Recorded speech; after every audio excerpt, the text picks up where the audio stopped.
By the time I realized I was in love with someone I shouldn't be, I was already lying to everyone else.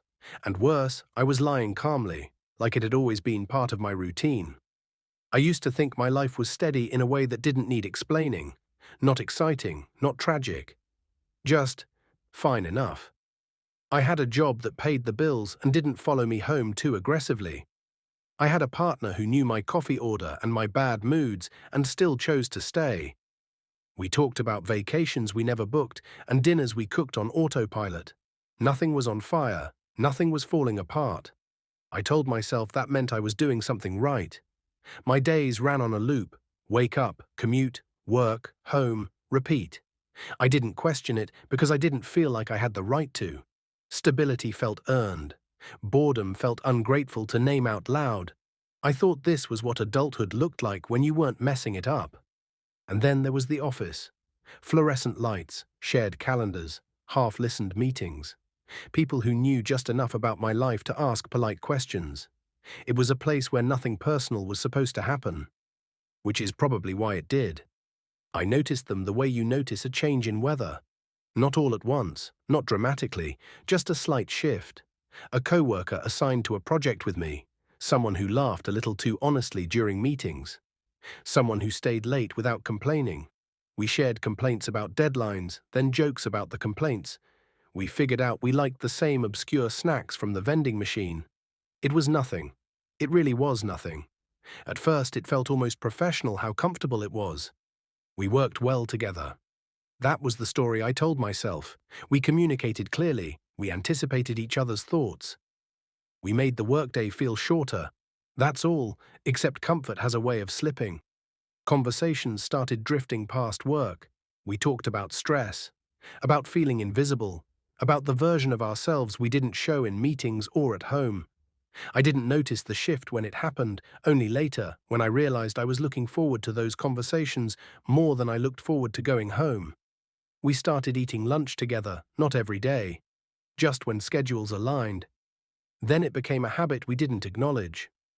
We learned each other's tells, when to push, when to back off, when to joke instead of asking the harder question. We never said anything inappropriate. That was my favorite justification. Nothing inappropriate. Until the messages started. First, it was a follow-up to something we'd talked about in person, a link, a joke, did you survive that meeting? Then it was evenings, then weekends. I noticed my phone lighting up and feeling a small, private thrill I didn't want to examine. I told myself it was harmless because we weren't talking about anything physical. Because I wasn't touching anyone. Because I still went home at night. The line didn't announce itself when I crossed it. There was no dramatic moment, just a conversation that went a little too deep, too fast. A confession about loneliness, a reply that didn't pull away. The sudden understanding that this was something I was protecting from other people's eyes. I remember the first moment it felt undeniably wrong. We were alone, late, the office quiet in that eerie after-hours way. We weren't even close to each other physically. Just sitting across a table, talking softer than we needed to. When our eyes met, there was a pause that lingered too long. Nothing happened. But something changed. I went home that night with a knot in my chest that felt like guilt and relief tangled together. I had been seen. I hated myself for how good that felt. I told myself it didn't mean anything, that everyone needs someone to talk to, that work friendships get intense sometimes, that I was allowed to have my own emotional life. I listed reasons like they were facts, not excuses: stress, routine, feeling overlooked.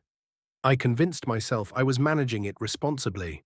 The lies started small. I didn't volunteer details. I didn't mention how often we talked. I didn't correct assumptions. When my partner asked about my day, I edited. Not fabricated, just trimmed. I told myself omission wasn't lying. Soon, omission wasn't enough. I started staying late more often. Or saying I was. I learned which messages needed to be deleted and which could be left buried in threads. I developed a second internal clock, always aware of what story I'd told to whom. It was exhausting in a way that felt strangely energizing. I was careful. I was controlled. I told myself that meant I wasn't reckless. But control is a myth when you're already hiding. Somewhere along the way, this stopped being about connection and started being about attachment. I noticed it when jealousy showed up uninvited, when I felt unsettled hearing them mention someone else, when my mood shifted based on their replies. I had built a small emotional economy around them without admitting it. The fear changed too. At first, I was afraid of getting caught. Later, I was afraid of losing them. That scared me more, and I didn't like what that said about me. There were warning signs everywhere: a co-worker's raised eyebrow, a comment that landed a little too close to the truth, my partner asking, gently at first, why I seemed distant. I brushed it off. I smiled. I reassured. I hated how convincing I sounded. The crack didn't come from a dramatic discovery. It came from a mistake, a message sent at the wrong time, a name mentioned where it didn't belong. The look on my partner's face when something finally clicked. Not anger, not yet, just confusion trying to protect itself. I denied it instinctively, then weakly, then not at all. The truth came out in fragments, each one worse than the last, not explosive, just heavy. Awkward pauses, long silences, questions I couldn't answer without admitting how deep it had gone. At work, the consequences were procedural and humiliating. HR meetings with neutral language that still felt like judgment. Whispers that followed me down hallways. A forced separation that made the office feel suddenly hostile and hollow at the same time. I watched my reputation shrink into something brittle. At home, there were no policies to hide behind. Just broken trust and words that couldn't be taken back. Arguments that went in circles. Nights spent in separate rooms. The quiet realization that some damage doesn't announce itself. It settles. The relationship that caused all of this didn't end with a dramatic goodbye. It ended with distance, with rules, with pretending we didn't know each other the way we did. No closure, just absence. I don't get to frame myself as a victim here. No one forced me to cross that line. I wasn't confused. I wasn't powerless. I made choices because they felt good in the moment and manageable in my imagination. Living with them afterward was the hardest part. What I lost wasn't just a relationship or a job or a sense of stability. I lost the version of myself who believed they wouldn't do something like this.